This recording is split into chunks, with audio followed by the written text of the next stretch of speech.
the concrete jungle is no stranger to change. The Dutch arrived in Manhattan some 400 years ago and wanted to make New Amsterdam feel more like Old Amsterdam.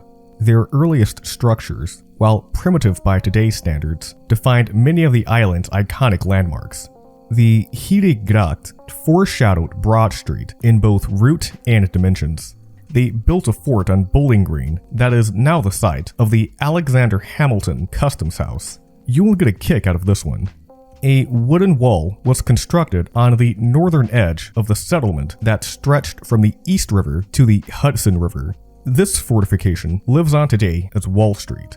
New Amsterdam became New York in September of 1664 as control of the settlement was turned over to the British. It saw rapid expansion in the ensuing years as businesses were established along the waterfront.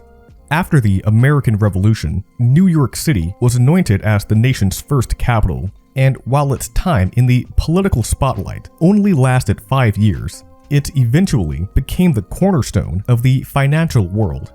The New York Stock Exchange was founded under a buttonwood tree on Wall Street, and the rest is history. Of course, the journey hasn't been without its missteps.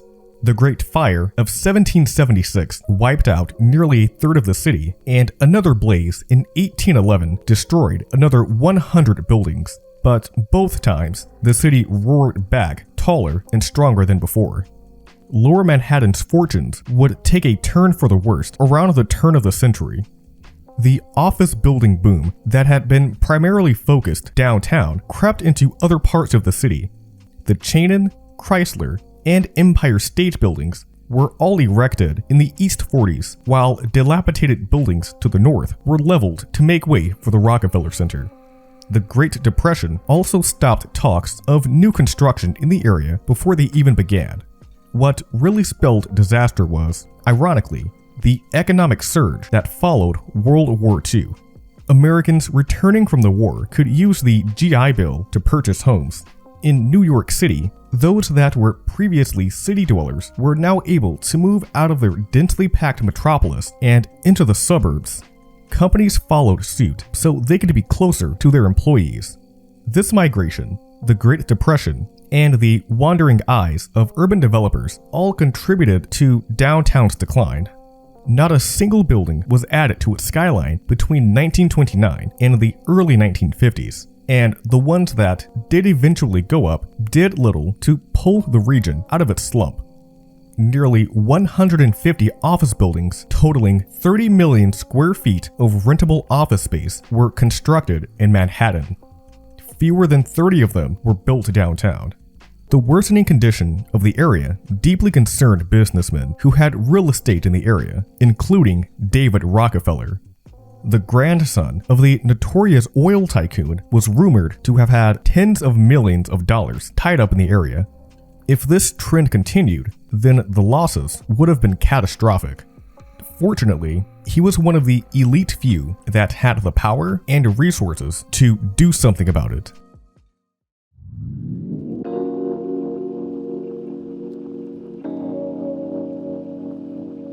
David Rockefeller was an executive at Chase Manhattan Bank. His journey with the company began in 1946 after he accepted a job offer from his uncle. It wasn't a mere family recommendation, as this uncle was Winthrop Aldrich, the chairman of what then was known as Chase National Bank.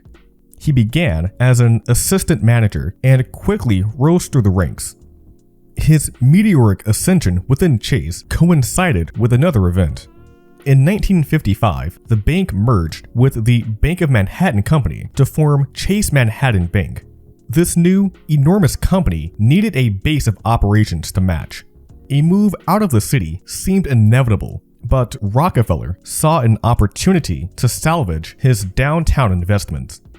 He successfully lobbied for them to plant their flag in the heart of Manhattan. Instead of following the competition out to the suburbs, the company consolidated its 9 locations and 8,700 employees to the Skidmore, Owings, and Merrill-designed Chase Manhattan Bank Tower.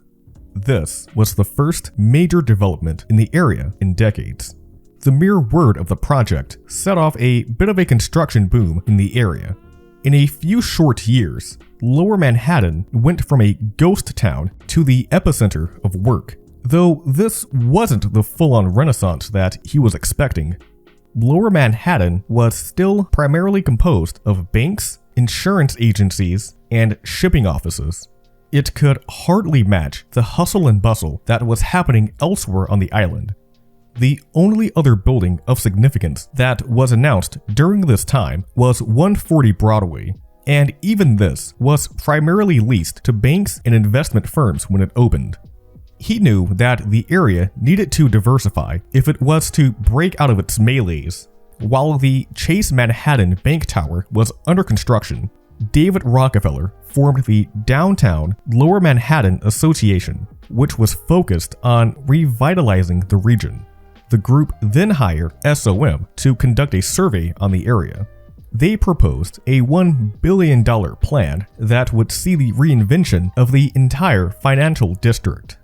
They sought to expand the focus of the local economy from strictly banking and into other sectors. They set their sights on an area outlined on the west from Canal to Cortlandt Street, and on the east from Battery Park to the Brooklyn Bridge. Most of the old construction here would be torn down, leaving them with about 100 blocks of vacant land. SOM also presented Rockefeller with ways in which they could utilize the space. Some streets would be blocked off to create superblocks, while others would be widened for traffic loops. Talks of a Lower East Manhattan Expressway were thrown around. The East River piers could be demolished to make way for an esplanade, heliport, and boat marine. They also discussed possibilities for housing developments along the Brooklyn Bridge, as well as a new home for the New York Stock Exchange. Lost in the mix of these possibilities was the revival of a decades-old trade center proposal. The topic intrigued David's father, John D. Rockefeller Jr. He wanted to promote international trade by providing foreign banks and governments with a base of operations in the United States. World War II spelled an end to these plans, but talks of the trade center were reignited after its conclusion. New York legislature set up a World Trade Corporation in 1946 to, quote, establish and develop a World Trade Center for exhibiting and otherwise promoting the purchase and sale of products in international trade. Conceptual plans called for a $140 million complex of 12 buildings that spanned about 10 blocks. The project didn't get much further than this before reality set in. In order to be considered a success, 5,000 of the estimated 5,900 large industrial firms in the country would have to take up space there. It was also impossible to gauge business needs so soon after the war, so the program was shelved once again. David Rockefeller presented the SOM proposal to New York City Mayor Robert F. Wagner Jr. and then asked the firm to expand on the trade center idea.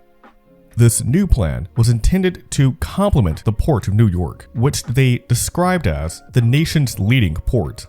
Therefore, it would be the natural headquarters for a trade center. It would be built on a 13.5-acre site south of the Brooklyn Bridge. The area would be cleared of almost everything aside from number 120 Wall Street, which couldn't be acquired. Even though this included almost half of what the city would later recognize as the historic district, the developers didn't have much in the way of sentimental value for the structures. The report characterized the existing buildings in that area as, quote, obsolete and deteriorated. Rather than contributing to the economic health of the area and the city, they are a drain upon it. The architectural details were sketchy at this point, but there were a few points that provided the basis for the trade center.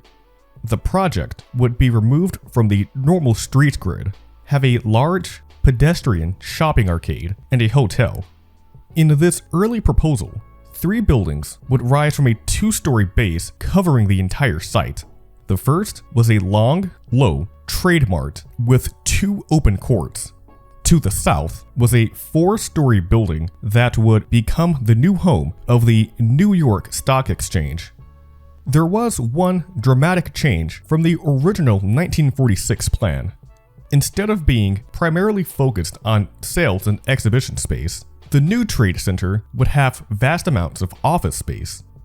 It would all be housed in a 50 to 70-story building at the south end of the complex. It would appeal to trading companies, banks, brokerage firms, and other businesses that could benefit from being in close proximity to the port. Other highlights would include conference and meeting rooms, a multilingual stenograph pool, and an international commerce library. In total, they estimated that they'd need between 5 and 6 million square feet of space to accommodate everything. There weren't many firms that could take on an undertaking of this magnitude, but in their minds, there was only one that was right for the job: the Port Authority.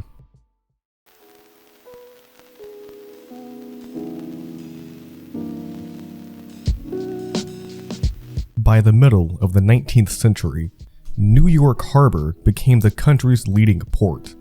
2/3 of all American imports and half of all of its exports passed through here, and this success was in spite of crippling logistical issues. The waterfronts in either state weren't connected. Neither Manhattan nor Staten Island connected to New Jersey. Wharves and piers were built in New York, while railroads were built in New Jersey. This difference in transportation methods made getting goods from one state to another rather cumbersome. Getting cargo that arrived in New Jersey to New York meant loading items up into railroad cars. Conversely, items going the other way had to be unloaded from the cars and onto boats.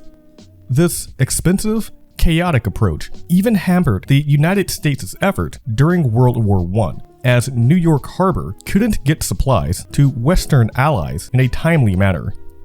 Any long-term fix to this problem would need the cooperation of both states. Commissions in New York and New Jersey were established in 1911 to investigate. The first project they set their sights on was a vehicle crossing connecting New Jersey to Manhattan. The Planning Commission initially favored a bridge because they felt that it wouldn't be possible to build such a long tunnel. Projects, most notably the Pennsylvania Railroad North River tunnels, gave them the confidence to move forward with the proposal. Clifford M. Holland, its chief engineer, had extensive experience in this field. Prior to this, he oversaw the construction of several crossings, including the old Slip Clark Street Tunnel and the Whitehall-Montague Street Tunnel. Holland and his chief design engineer conducted over 2,000 experiments to try to amend the issue of ventilation. Trains were ideal for tunnels because they were relatively clean. Automobiles were a different story. They estimated that drivers would have been killed by the carbon monoxide emitted from their car by the time they reached the end of the mile-and-a-half crossing. An article from Gothamist explains how the engineers were able to air out the tunnel. In the Holland Tunnel's transverse flow system, fresh air is drawn from the outside through one of 4 ventilation buildings and blown by fans into a fresh air duct located under each tunnel roadway. The air enters the tunnel proper through narrow slots just above the curb, spaced 10 to 15 feet apart. Exhaust fans, also located in the ventilation buildings, pull the exhaust-laden air through openings in the ceiling into an exhaust duct located above the ceiling slab and discharges it into the open air through the roof of one of the ventilation buildings. Holland conceived a revolutionary solution to the ventilation issue, but it came at a tremendous cost. He was born with a fragile heart, and the tunneling required strenuous compression and decompression methods. The very nature of the project wore away at his health and mental state. In 1924, the crews that were tunneling through from Manhattan and New Jersey were finally set to break through to meet each other. Shortly before this holing through ceremony, Holland suffered a nervous breakdown. He checked into a sanitarium sometime later and then died of a heart attack. his contributions didn't go unnoticed. It was originally going to be dubbed the Hudson River Vehicular Tunnel, but after his death, it was renamed the Holland Tunnel. While work on the tunnel was underway, discussions for larger-scale cooperation between the states were being held. They wanted a large organization that had the ability to tackle multiple projects. State officials conducted a study of public authorities. These are entities that function like private corporations while carrying out the public's business. This was a pretty new concept in the United States, but it was relatively common elsewhere. One firm that they looked to as a model for their own was the Port of London Authority. Public authorities differ from regular corporations in that they don't use tax money to fund their projects. Instead, investors buy into authority bonds for a given period, giving the firm the means to see their plan out. After this, the authority will charge the public a fee for its use, and the bond will pay interest at a specified rate until they have been retired. This new firm would also have more staying power than your typical commission. Most of those would issue bonds, collect revenue, and then pay off those bonds. When the project was finished and everything was paid for, the commission would cease to exist. Public authorities would never go out of business as long as they could keep coming up with new projects. After years of dancing around the issue, the Port of New York Authority was founded on April 30th, 1921. It actually went by this name until 1972, when it changed to the Port Authority of New York to better encapsulate the responsibilities the firm held in both states. For the sake of clarity, I'll simply refer to it as Port Authority. Financially speaking, the firm didn't have very much going for it when it was first established. The states gave it enough funds to cover its administrative costs, but nothing to actually build anything. While they were able to raise around $1 million through the sale of bonds, they weren't able to actually issue them until 1926. And while the Holland Tunnel turned out to be a lucrative endeavor, it was under the control of another, separate agency for the time being. Early projects such as Gothel's Bridge, Outer Bridge Crossing, and Bayonne Bridge didn't do much to amend their early financial woes, but they did bolster Port Authority's reputation, both among professionals and in the eyes of the public. They quietly built up a staff of engineers, lawyers, and real estate experts. Soon enough, Port Authority assumed control of the Holland Tunnel and leaned on it as their financial backbone. And it didn't come a moment too soon. The Great Depression stopped most urban projects in their tracks, but the firm kept chugging along. The New Deal allowed them to break ground on the Midtown Hudson Tunnel. And although work was hard to come by in the resource-rationed war years, they were still busy working out what they could do once the opportunities presented themselves. Austin Tobin was appointed executive director of the firm in 1942.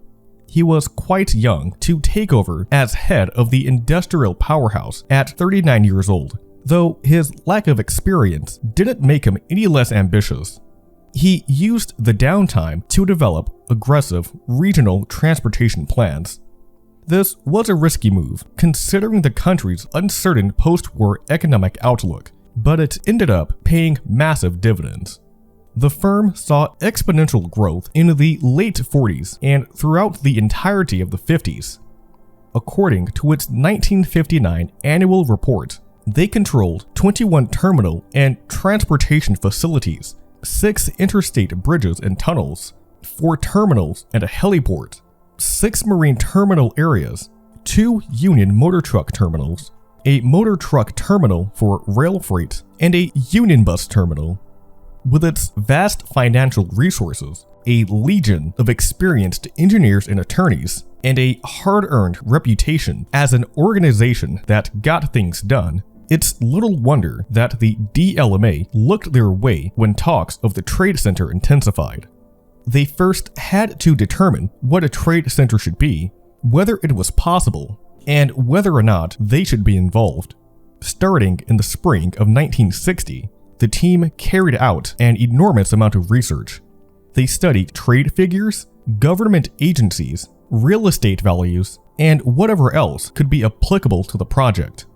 Some aspects of the original SOM plan were tweaked when Port Authority entered the picture, but those changes will be covered in detail in the next part of this series. In March of 1961, Port Authority formally presented the proposal for the Trade Center to New York Governor Nelson Rockefeller, New Jersey Governor Robert Meyner, and New York City Mayor Robert Wagner. They made a strong case for the center, providing potential use cases, import and export charts, financing, and architectural plans. Those on the New York side were enthusiastic about the initial report, but Meyner didn't share in their excitement. He felt that a monstrous complex on the east side of Manhattan wouldn't provide much benefit to the people of New Jersey. He declined to give his support, jeopardizing the fate of the Trade Center and setting off a years-long political firestorm.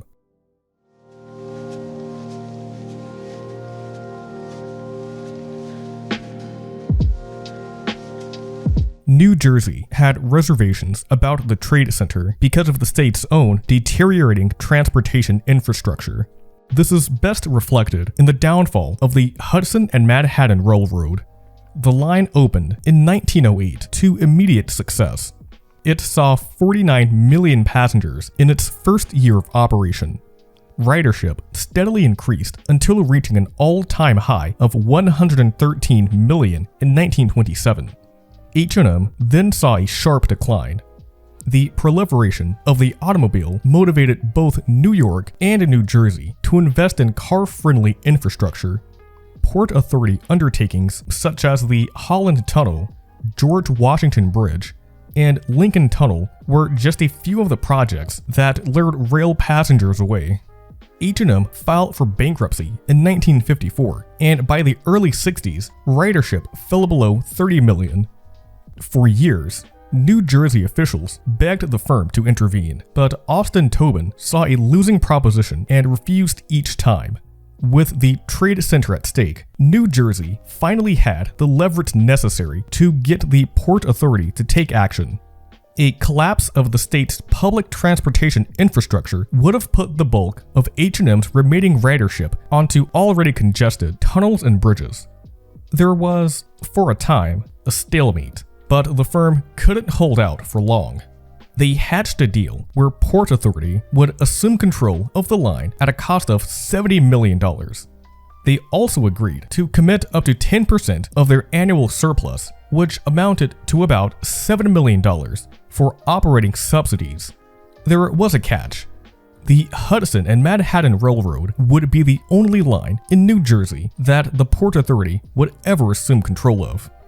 They also gained control of two old, decrepit office towers near the station on the west side of the island. Port Authority felt that they were beyond repair. Instead of spending the $9 million to bring them back to their former glory, they planned on demolishing them and selling the air rights off. Developers could then build office buildings, high-rise apartments, or whatever else their hearts desired. Those old structures were done away with, but then Port Authority made a game-changing discovery. This site, just off the Hudson River, would serve as a more suitable location for the Trade Center. It was much closer to New Jersey, and access was made even easier because it was in close proximity to the rail. They had the potential to rectify one of the major sticking points that the state had during negotiations. So Port Authority refocused their sights on the opposite side of the island. The plaza would occupy a 13-block area within the bounds of Barclay, Church, Liberty, and West. There was just one snag in their plan. That part of the city was known as Radio Row, a thriving community of working-class businesses, and its inhabitants would go to hell and back to ensure their livelihoods. The origins of the neighborhood stretch all the way back to 1921, when Harry L. Schneck opened City Radio. It was an emerging technology, and there were doubts about its staying power. This didn't stop other enthusiasts from setting up shop in the area.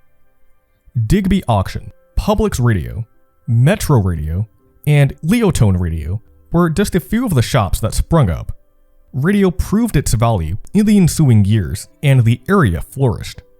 There was a bit of a downturn when World War II broke out, but thanks to surplus parts as well as the rising popularity of television, business surged in the 50s.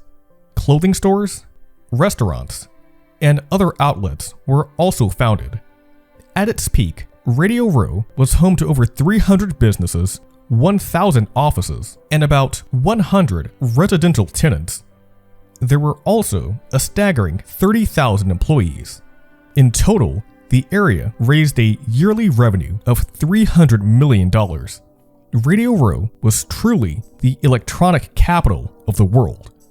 Their success did little to deter urban developers. Port Authority appealed to David Rockefeller because of their size, expertise, and ability to raise funds through tolls, but they also had the power of eminent domain. Essentially, this allows the U.S. government, states, and municipalities to condemn and claim private property for public use. Once a government entity has its sights set on your property, there isn't much you can do. They're free to do as they wish as long as they fulfill 3 requirements. Firstly, just compensation has to be handed out to the displaced parties. Secondly, the involved parties need to be fairly represented and negotiations need to have been allowed. Finally, whatever goes on the seized land has to serve some public good. The people of Radio Row fought back despite the ironclad legal terms. They formed the Downtown West Businessmen's Association and took Port Authority to court. The DWBA argued that it wouldn't be in the public's best interest to tear down these local businesses, put tens of thousands of people out of work, and put up large office buildings in their place. They further challenged this point by stating that the complex had no firm commitments from any government to relocate there. Therefore, the DWBA wanted the trade center moved to another location or canceled entirely. Port Authority countered by essentially saying that they'd be doing the city a favor by raising the neighborhood. In an official report, they said, over 60% of the 158 buildings within the proposed site are over 100 years old.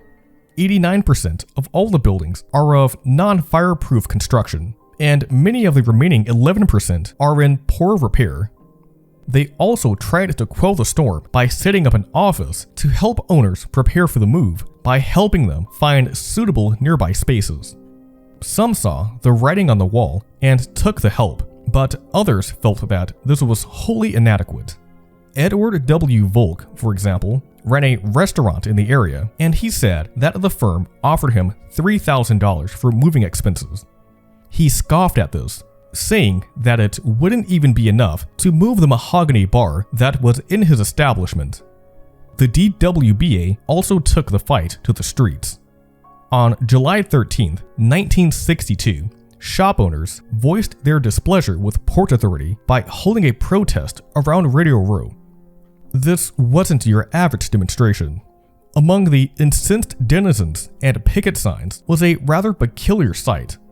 To personify the killing of local commerce by a faceless industrial conglomerate, the DWBA toted around a dummy in a casket with a sign that read, "Here lies Mr. Small Businessman. Don't let the PA bury him." Unfortunately, those that had the final say in the matter didn't see things that way. The DWBA went through state courts without much success. Hoping for a different answer, the group took them to the Supreme Court in December of 1963. They declined to hear the case out, though one of the judges did mention that the issue didn't represent a federal question. The DWBA took this as an invitation to take the case back to the lower level affairs. They kept pressing until they came to the appellate division of the New York State Supreme Court, which said that the trade center's purpose was to consolidate the efforts of governments around the world to conduct business in New York City. Soon after, the state announced that they would be relocating their downstate offices to the trade center. This, without a doubt, made it a public building and threw the DWBA's sole defense out of the window. As Judgment Day neared, the people of Radio Row took back to the streets. They made a public display during Nelson Rockefeller's presidential bid in 1964. There was a trail of angry protesters wherever he went. It might have tugged at the public's heartstrings and probably even cost him a few votes, but by then, it was too late. In 1966, demolition crews swept through and wiped away generations of blood, sweat, and tears in a matter of hours. Some owners could afford to relocate to 6th Avenue above 42nd Street, but many of them simply went out of business. As much of a fight as Radio Row put up, the firm would face even stiffer resistance from infinitely more powerful political figureheads.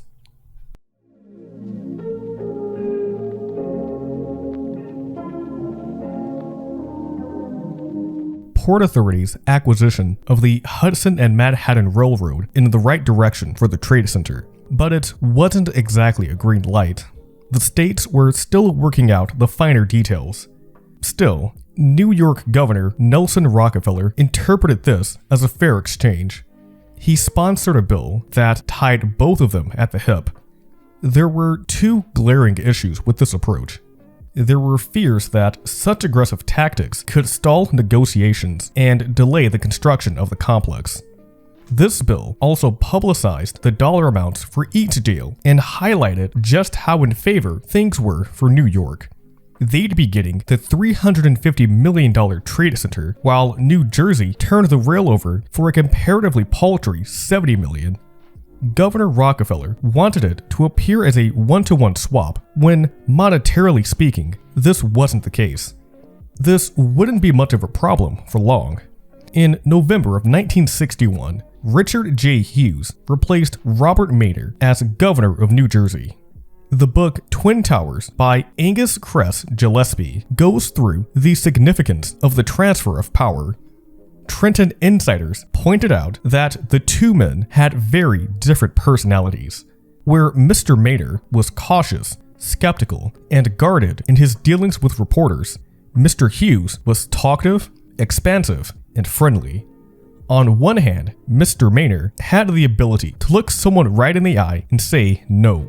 On the other hand, Mr. Hughes was more inclined to pursue negotiation and compromise.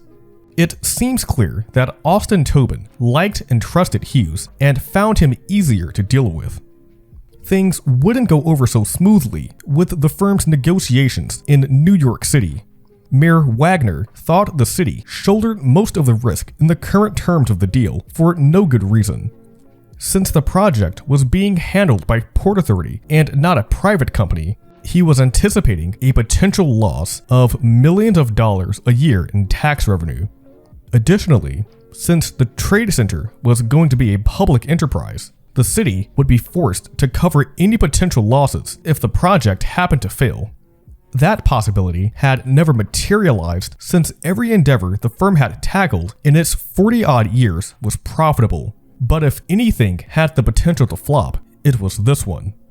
Commercial real estate proved to be an extremely volatile industry in New York. The trade center would be run primarily through income rents, and if they couldn't fill the office space up, then it would spell disaster for the city. Wagner and Port Authority ironed out the details behind the scenes. The firm would pay the city $1.7 million annually in lieu of taxes. But just as the parties involved were coming to a compromise, Wagner's time as mayor came to an end. His successor wouldn't make things easy for them. John V. Lindsay felt a certain way about the trade center before even taking up the mantle. In his eyes, the project pulled the firm away from focusing on transportation and port development. Although Port Authority had the ability to condemn entire neighborhoods under eminent domain, they couldn't claim the streets themselves. They belonged to the city, and several blocks would have to be demapped in order to build the superblock that the plan required. Therefore, they'd need the approval of the city before they could officially break ground. Lindsay used this as a means to delay its approval until public hearings could be held. Port Authority raised the annual payment from $1.7 million to $4 million as the hearings approached in an effort to prevent this from happening, but they went on as scheduled. The firm found itself in uncharted territory. They preferred to work behind the scenes and kept the finer details of their projects from prying eyes until they had a polished, well-rehearsed script to win the public over with. Lindsay pulled the rug from under them. Now they'd have to come up with something on the spot in order to get an already hostile audience on their side. Austin Tobin decided to turn the hearings into theater, as this excerpt from the World Trade Center, a tribute by Bill Harris, explains. When he went to the city council chamber, he took along an impressive assembly of blue state public officials, including the heads of nearly every chamber of commerce in the Port District, as well as Franklin D. Roosevelt Jr., representing the Federal Commerce Department. The list of those who came prepared to testify included John F. Kennedy Jr. and cabinet members from the Secretary of Commerce. Although there was no television coverage, the press corps showed up in impressive numbers to help get the word out that something big was happening at City Hall. For added emphasis, City Hall Park was packed with construction workers shouting demands for the work to get started.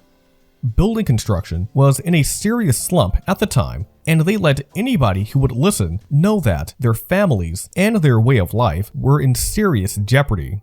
To reinforce their argument, the head of the Building Trades Union told reporters that if the World Trade Center project didn't get started right away, his members would go on strike. There were powerful people on the opposing side as well. The Committee for a Reasonable Trade Center was comprised primarily of private real estate investors. It was formed by Lawrence A. Wien, a lawyer as well as a highly influential realtor in the city. His groups either had long-term leases or outright owned the Equitable, Graybar, Fisk, Garment Capital, Fifth Avenue, and Lincoln buildings. By far the most iconic structure under his control was the Empire State Building, which at that time was the tallest building in the world. The Trade Center was destined to happen, but his committee was focused on reducing its scale. On the surface, his efforts could be interpreted as him trying to preserve the iconic status of his prized structure. At this point, the Trade Center was set to usurp its place as the planet's largest skyscraper. Harold Uress held a seat on the committee, one of the city's most prominent real estate moguls. He summed up the group's objections when he said, "They say they're going to rent 4 million square feet to export-import firms. That's twice the space of the Pan Am building. I just don't believe they can do it. And when they find they can't, they're going to dump the space on the open market at reduced rates. With their tax advantages and the low rates they pay for money, they could rent for far less than what I can and still break even. I'm not afraid of losing the tenants I have now. I'm afraid there won't be any tenants for the buildings that I put up 5 years from now."